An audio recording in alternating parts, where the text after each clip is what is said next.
नमस्कार, आप देख रहे हैं जेबीटी लाइव और मैं हूं शंकर दत्त पंत। नजर डाल लेते हैं गुजरात की तमाम बड़ी खबरों। खबर सूरत से है। गुजरात के 3 शहरों में पिछले 12 घंटों के दौरान हुए 3 हादसों में 2 बच्चों समेत 4 लोगों की मौत हो गई। सूरत शहर से एक दर्दनाक ये घटना सामने आई है। एक ट्रक ने एक दुपहिया वाहन को टक्कर मार दी, जिसमें 2 बच्चों की मौत हो गई, जिसे उनकी मां चला रही थी। महिला अपने दोनों बच्चों को स्कूल छोड़ने जा रही थी। बच्चों की मां गंभीर हालत में है, जिसे अस्पताल में भर्ती कराया गया है। इसका इलाज सिविल अस्पताल में चल रहा है। गुजरात विधानसभा चुनाव 2022 में अवसर लोकतंत्र अभियान का ऐलान हो गया है। अवसर रथ आज सुबह मतदान जागरूकता मिशन अभियान के तहत कड़ी विधानसभा सीट स्थित कार्यालय पहुंचा। इसके अलावा उमर कभेर अवसर रथ का स्वागत किया गया।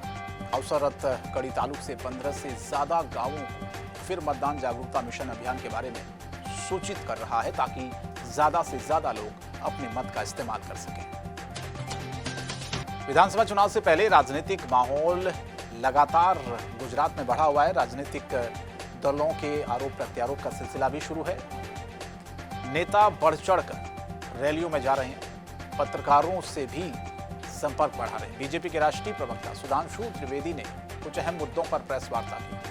राष्ट्रीय प्रवक्ता सुधांशु त्रिवेदी ने बयान देते हुए कहा है कि विधानसभा चुनाव में हर पार्टी अलग सोच के साथ मैदान में उतरी है। कांग्रेस पार्टी अपना अस्तित्व बचाने की लड़ाई लड़ रही है। कहा कि आम आदमी पार्टी अपनी साख बचाने के लिए गुजरात में आई है और आग लगाने के लिए ओवैसी आए हैं। गुजरात विधानसभा के दूसरे चरण में साबरकांठा की चौथी विधानसभा के चुनाव के लिए 5 दिसंबर को मतदान होना है। चुनाव विभाग चुनाव संचालन में लगे कर्मचारियों के लिए पोस्टल बैलेट से मतदान की सुविधा दे रहा है। बता दें कि उस समय भू अभिलेख के लगभग 40 कर्मचारी कई टीमों में निर्वाचन अधिकारी और सहायक निर्वाचन अधिकारी के मार्गदर्शन में हिम्मतनगर विधानसभा में चुनाव में शामिल कर्मचारियों के लिए पोस्टल बैलेट तैयार कर रहे हैं। जैसे जैसे चुनाव की तारीखें नजदीक आ रही हैं, वैसे वैसे सियासी सरगर्मी भी तेज होती जा रही है। तब बैद तालुक और अरवली जिले की बीजेपी उपाध्यक्ष जयंती झाला आज बीजेपी को राम राम कहते हुए कांग्रेस का दामन थाम चुकी हैं। बैठक में बैद तालुका की मूल निवासी और अरावली जिला बीजेपी उपाध्यक्ष जयंती झाला ने आज अपने समर्थकों सहित बीजेपी से इस्तीफा देकर कांग्रेस का दामन थाम लिया। छोटा उदयपुर में मतदान के प्रति जागरूकता फैलाने के लिए लगातार लोगों को जागरूक किया जा रहा है। इस अवसर पर डाउनग्रेड के तहत एसएफआई स्कूल से बाइक रैली का भी आयोजन किया गया। अतिरिक्त रेजिडेंट कलेक्टर आर.के. भगोरा ने हरी झंडी दिखाकर रैली की शुरुआत की। हाई स्कूल में जिला निर्वाचन प्राधिकरण द्वारा एक सेल्फी पॉइंट भी बनाया गया।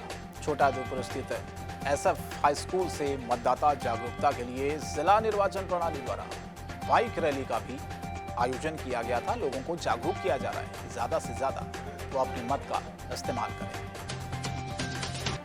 गुजरात में इस समय विधानसभा चुनाव चल रहे हैं, जिससे प्रदेश से विदेशी शराब मंगाने के कई प्रयास हो रहे हैं। आए दिन विदेशी शराब जब्त की जा रही है। फिर देर रात राज्य निगरानी प्रकोष्ठ ने अलग अलग टीमों का गठन कर नर्मदा नदी में नावों के माध्यम से महाराष्ट्र से शराब आने की सूचना मिलने के बाद नसवाड़ी के खरखोदा और कुप्पा गांव में के लोगों अंतर्देशीय क्षेत्रों में निगरानी की, जिसमें खरखोद गांव की पहरेदारी की गई और दोनों रात 2 बजे नाव से विदेशी शराब नर्मदा नदी में पहुंची। नाव में लाए गए गत्ते के डिब्बे की तलाशी लेने पर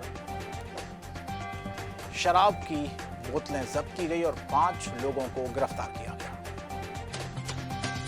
गुजरात के संखेड़ा विधानसभा चुनाव 5 दिसंबर को होना है। ग्रामीणों ने इस चुनाव का बहिष्कार करने का फैसला कर दिया है। गुंडर गांव में ग्रामीणों द्वारा चुनाव बहिष्कार का बैनर भी लगा दिया गया। काम नहीं, वोट नहीं और उच्च नदी के ऊपर चलिया नहीं होने से समस्याएं एक बार फिर से लोगों के बीच है। लेकिन इस बार लोगों ने यह साफ तौर पर ऐलान कर दिया है कि अगर समस्याओं का समाधान नहीं होगा तो इस बार वो चुनाव का बहिष्कार करने जा रहे हैं। हाथों में बैनर लेकर बाकायदा ग्रामीणों ने नाराजगी की।